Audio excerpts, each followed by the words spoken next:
हरिओम मित्रों, आप सबको मेरा सादर प्रणाम। आज कार्तिक मास की रमा एकादशी का पावन दिन है। जैसा कि आपको ज्ञात होगा कि रमा माता लक्ष्मी का ही एक नाम है। इस दिन भगवान विष्णु और माता लक्ष्मी की पूजा तथा रमा एकादशी व्रत कथा का पाठ करने से घर में सुख, शांति, समृद्धि और सौभाग्य का वास होता है। तो आइए जाने इस पवित्र व्रत कथा का महत्व और फल। श्री ब्रह्म वैवर्त पुराण के अनुसार कार्तिक मास के कृष्ण पक्ष की एकादशी को रमा एकादशी कहा जाता है। यह तिथि बहुत ही शुभ मानी जाती है क्योंकि इस दिन भगवान विष्णु और माता लक्ष्मी की विशेष रूप से पूजा की जाती है। धर्म शास्त्रों में बताया गया है कि रमा एकादशी का व्रत करने से माता लक्ष्मी प्रसन्न होती हैं और उपासक के घर में स्थायी रूप से निवास करती हैं। इससे घर में सुख, शांति, समृद्धि और सौभाग्य की वृद्धि होती है। जो व्यक्ति इस व्रत को श्रद्धा और नियम पूर्वक करता है उसे पापों से मुक्ति और अंत में मोक्ष की प्राप्ति होती है। आइए अब सुनते हैं इस व्रत की कथा। कथा शुरू होती है धर्मराज युधिष्ठिर का एक प्रश्न और भगवान श्री कृष्ण का एक उत्तर से। तो एक दिन धर्मराज युधिष्ठिर ने श्री कृष्ण से पूछा कि हे भगवान, कृपया मुझे कार्तिक मास के कृष्ण पक्ष की एकादशी की कथा सुनाइए। इस एकादशी का नाम क्या है और इसे करने से क्या फल प्राप्त होता है? तो अब सुनिए स्वयं भगवान वासुदेव के श्रीमुख से इस कथा का वर्णन। भगवान वासुदेव मुस्कुराते हुए बोले, हे धर्मराज, यह एकादशी रमा एकादशी के नाम से जानी जाती है। जो भी भक्त इस व्रत को करता है उसके सभी पाप नष्ट हो जाते हैं और उसे अपार पुण्य की प्राप्ति होती है। अब मैं तुम्हें इस एकादशी की पौराणिक कथा सुनाता हूँ, इसे ध्यान पूर्वक सुनो। तो अब सुनिए हमारे भगवान वासुदेव के श्रीमुख से इस कथा का वर्णन। बहुत समय पहले मुचकुंद नामक एक महान राजा राज्य करते थे। वे सत्यवादी, धर्मपरायण और भगवान विष्णु के परम भक्त थे। उनके मित्रों में इंद्र, वरुण, कुबेर और विभीषण जैसे देवता शामिल थे। उनकी एक सुंदर और गुणवान पुत्री थी जिनका नाम चंद्रभागा था। जब वह बड़ी हुई तो राजा ने उनका विवाह राजा चंद्रसेन के पुत्र शोभन के साथ कर दिया। अब सुनते हैं एकादशी का आगमन और चिंता। एक बार चंद्रभागा अपने ससुराल में थी, तभी कार्तिक मास की एकादशी आई। उसे याद आया कि उसके पिता के राज्य में यह नियम था कि एकादशी के दिन कोई भी व्यक्ति भोजन या जल ग्रहण नहीं करता। यहाँ तक कि जानवरों को भी उस दिन भोजन नहीं दिया जाता था। चंद्रभागा सोचने लगी, मेरे पति शोभन बहुत दुर्बल हैं, वे यह कठोर व्रत कैसे कर पाएंगे?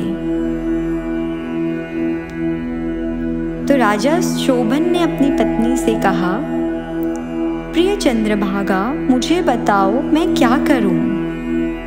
मैं बहुत कमजोर हूं, क्या मैं इस व्रत को निभा पाऊंगा? चंद्रभागा बोली, हे स्वामी, मेरे पिता के राज्य में कोई भी व्यक्ति एकादशी के दिन भोजन नहीं करता।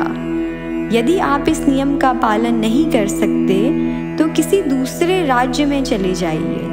यदि आप यहाँ रहेंगे तो आपको व्रत का पालन करना ही पड़ेगा। शोभन ने उत्तर दिया, तुम्हारी बात सही है प्रिय, लेकिन मैं इस व्रत को अवश्य करूंगा। मेरे भाग्य में जो लिखा है वही होगा। तो इस तरह शोभन ने उस व्रत का पालन किया। शोभन ने श्रद्धा से एकादशी का व्रत रखा।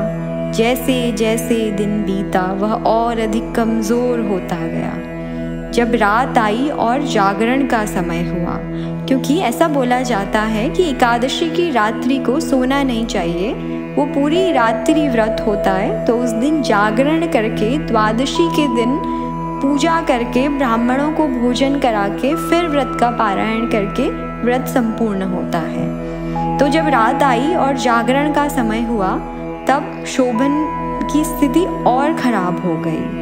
अंततः भोर होने से पहले ही शोभन की मृत्यु हो गई। शोभन का शरीर अंतिम संस्कार विधि पूर्वक कर दिया गया।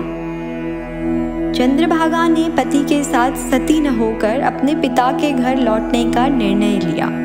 तो उस समय जबकि ये कथा होगी तब महिलाओं का अपने पति के साथ सती होने की प्रथा होती होगी। लेकिन फिर जब आधुनिक समाज आया तो राजा राम मोहन राय ने सती प्रथा को बंद करवा दिया। लेकिन ये कथा बहुत साल पहले की है, इसलिए ये सती प्रथा का यहाँ वर्णन है। अब जानते हैं कि रमा एकादशी व्रत का चमत्कारी फल। तो रमा एकादशी के व्रत के प्रभाव से शोभन को मंदराचल पर्वत पर एक दिव्य और सुंदर नगर प्राप्त हुआ। वह नगर सोने और चांदी से बना हुआ था, जहाँ सब प्रकार के सुख सुविधाएं थी और कोई शत्रु नहीं था। शोभन वहाँ राजा बनकर निवास करने लगा, परंतु उनका राज अध्रुव यानी अस्थायी था। कुछ समय बाद मुकुचंद के राज्य का एक ब्राह्मण सोम शर्मा तीर्थ यात्रा के लिए निकला। घूमते घूमते वह मंदराचल पर्वत पहुंचा, जहां उसने वह अद्भुत नगर देखा। नगर के वैभव को देखकर वह आश्चर्यचकित हो गया। जब उसने वहां के राजा को देखा तो उसने पहचान लिया कि यह तो उसके राजा का दामाद शोभन है। तो ब्राह्मण ने शोभन से जाकर कहा, राजन, मैं आपके ससुर मुचुकुंद के राज्य से आया हूँ। वहाँ सब कुशल हैं। आपकी पत्नी चंद्रभागा भी प्रसन्न है। शोभन ने प्रसन्न होकर कहा, हे ब्राह्मण, बताओ मेरे ससुर और पत्नी कुशल हैं। यह सुनकर मुझे बहुत अच्छा लगा। तुम बताओ तुम्हें यह नगर कैसा लगा? ब्राह्मण बोला, राजन, यह नगर अत्यंत सुंदर और अलौकिक है। मुझे आश्चर्य है कि आपको इतना वैभव कैसे प्राप्त हुआ। शोभन ने कहा, हे ब्राह्मण, यह सब रमा एकादशी व्रत के प्रभाव से मिला है। मैंने श्रद्धा से व्रत किया था, जिससे मुझे यह अद्भुत राज्य प्राप्त हुआ। पर यह राज्य स्थायी नहीं है। यदि मेरी पत्नी चंद्रभागा इस व्रत के पुण्य से इसे स्थायी बना दे तो यह सदैव बना रहेगा। तो ब्राह्मण ने कहा, हे राजन, मैं यह बात चंद्रभागा तक अवश्य पहुंचाऊंगा। जब ब्राह्मण लौटकर चंद्रभागा के पास पहुंचा तो उसने सारा वृत्तांत सुनाया। चंद्रभागा ने कहा, हे ब्राह्मण, मुझे उस नगर में ले चलो। मैं अपने पति को देखना चाहती हूँ और अपने व्रत के प्रभाव से उस नगर को स्थायी बना दूंगी। फिर वो ब्राह्मण चंद्रभागा को लेकर मंदराचल पर्वत के समीप वामदेव ऋषि के आश्रम पहुंचा। वहां ऋषि ने उसकी कथा सुनी और मंत्रों से चंद्रभागा का अभिषेक किया। उन मंत्रों और उसके वर्षों के व्रत के प्रभाव से चंद्रभागा ने दिव्य देह धारण कर ली। वह अत्यंत सुंदर और तेजस्वी बन गई।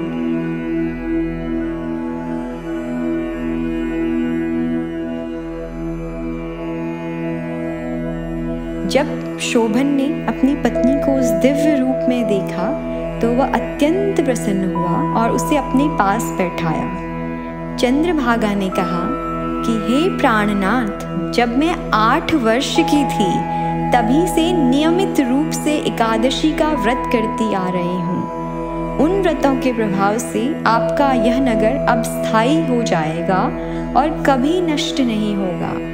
इसके बाद दोनों पति पत्नी दिव्य स्वरूप में उस नगर में रहने लगे और आनंद पूर्वक जीवन व्यतीत करने लगे।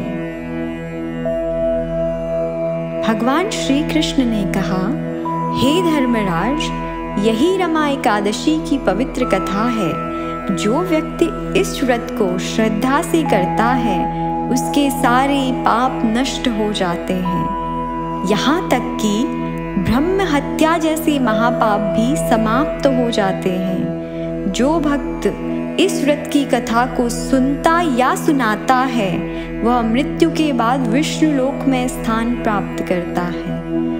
रमा एकादशी केवल व्रत नहीं बल्कि श्रद्धा, भक्ति और संयम का प्रतीक है।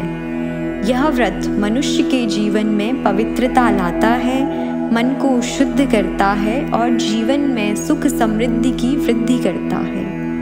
माता लक्ष्मी की कृपा से व्यक्ति के घर में धन, शांति और सौभाग्य का वास होता है। इसलिए प्रत्येक भक्त को इस पवित्र तिथि पर भगवान विष्णु और माता लक्ष्मी की आराधना अवश्य करनी चाहिए। रमा एकादशी को कभी कभी कार्तिक कृष्ण पक्ष की एकादशी भी कहा जाता है। इस कथा को सुनने से भगवान विष्णु और माता लक्ष्मी सारे भक्तों के कष्ट दूर करें और आपके घर परिवार में स्थायी रूप से निवास करें। ओम नमो भगवते वासुदेवाय। ओम महालक्ष्म्यै च विद्महे विष्णुपत्न्यै च धीमहि तन्नो लक्ष्मी प्रचोदयात्।